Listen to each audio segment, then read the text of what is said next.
Hey everybody, it's Matt Wrestling with Whiskey back again, but you see that E in the whiskey today, getting it out, because we are looking at some Scotch whiskey. You'll see a couple of these popping up in the next few weeks, because I want to expand my breadth of knowledge, expand my palate, expand just the things I know in the spirits and whiskey world. I want to know a little bit about everything. That's the only way to become a master of anything.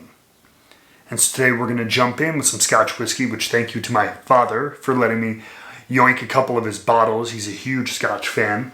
And it's something that I've always tasted here and there, either with him or I have a couple friends who drink Scotch, but nothing I've really sat down and tried and really thought about. And so that's going to change. I want to try all kinds of spirits. But today, I think a great place to go from bourbon and rye and American whiskey is to our old cousins, our old brethren in the whiskey world, and that's Scotch. And today, we are starting. Oh, there it is. Right there, baby. The Glengoyne 12-year.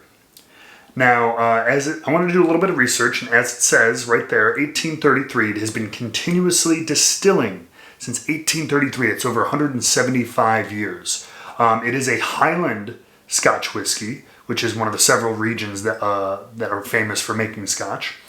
And what's interesting about the Glengoyne distillery is that it actually sits in the Highlands and the Lowlands, because the distillery actually literally sits on the borderline, with the stills being in the Highlands. Therefore, it can still be considered a Highland Scotch whiskey. But they're actually matured in the Lowlands as their wares. Literally, the border is in front of the distillery. And so they kind of straddle that line, the only ones in the world, which is pretty cool. Something else about them, I guess they are only one of 3 single malt Scotch whiskey distilleries with the Macallan and Bruichladdich that use Golden Promise barley, which apparently is in less supply than a lot of the other barley, but is very high in quality. So, all in all, ingredients for a quality single malt Scotch whiskey. As you can read here, this is matured in both sherry and bourbon casks, and a nice age statement, which Scotch is much more prone to have than our bourbon friends. 12 years right on the label. No color added, only natural color from the casks. So that's always nice to see. As in American whiskey, we love having nothing added. That's huge. And so, signed off by the distillery manager. I'm learning as I go. I hope you learn along with me. Let's all expand our knowledge together. Let's taste. All right, here we have our poor Glengoyne 12-year.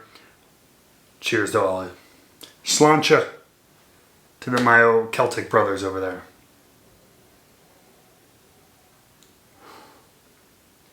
Really delicate nose.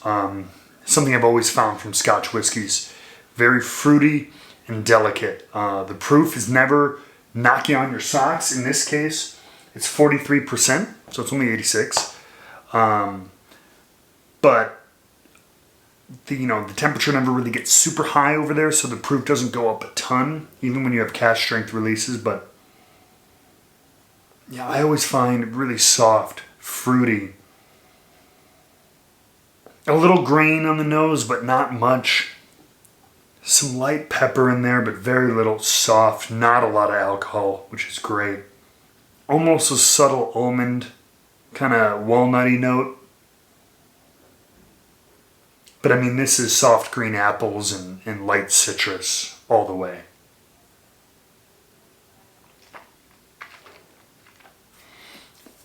Nice little amount of spice on there. Nice lasting finish. I will give it credit for being lower in ABV in the 80s there. This has a nice lingering kind of finish as it rolls down the back of your tongue and you kind of keep feeling the heat and the flavor. Drying out into a little bit more of those barley notes. But the mouthfeel is very nice too. Again, you kind of get these light grain notes, but there's apples, there's grape.